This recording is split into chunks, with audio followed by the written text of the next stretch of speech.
Alrighty,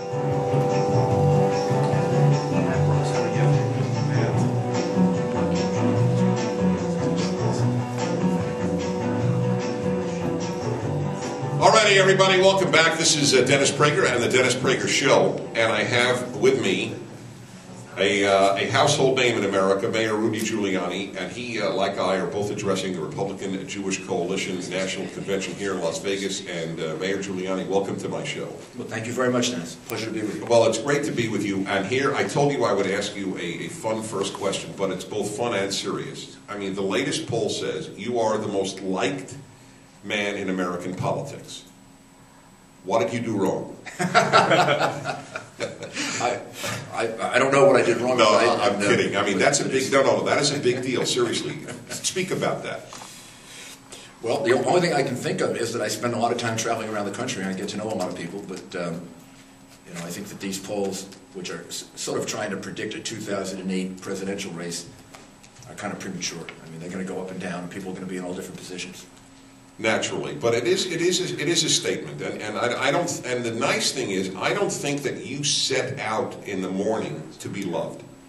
No, actually, I've explained this before, but so the way I approached being mayor of New York City, which I did for 8 years, I sort of followed my father's advice that you first have to be respected, and then after you're respected, maybe if you're lucky, you'll be appreciated and loved. Mm-hmm. And the best advice I got about how to be mayor of New York, which was at a time of some degree of crisis, was govern as if you were a one-term mayor.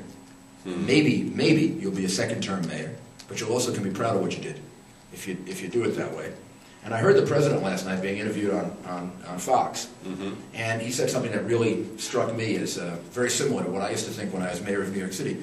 He said that his real concern in the next couple of years as he ends his presidency is when he goes back to Texas, can he look himself in the mirror and say he did the right thing?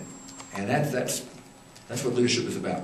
And I believe, and I know, and my listeners know, I don't suck up to anybody, but I do believe that is true about you. I do believe that you are inner-directed and don't wake up putting your finger up in the air and saying, what are the American people thinking right now?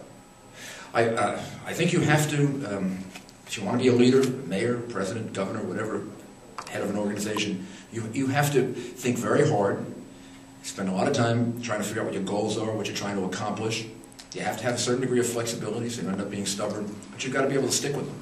And we need that more now than ever, because we're in an era of instant information, instant analysis, and many of the issues that we face don't get solved well by instant analysis. They're long-term issues, like the war on terror. The war on terror is not something that is particularly helpful to have public opinion polls about. If you had public opinion polls about the Civil War, in the middle of the Civil War, a very large percentage of the North was angry with Lincoln, thought he couldn't do the job, thought he had a fire with 3 generals. All right, get along with his generals. We're going to continue. Dennis Prager here. I am going to continue with Mayor Rudy Guiliani as soon as we come back. Over the top of the hour, you're listening to the Dennis Prager Show.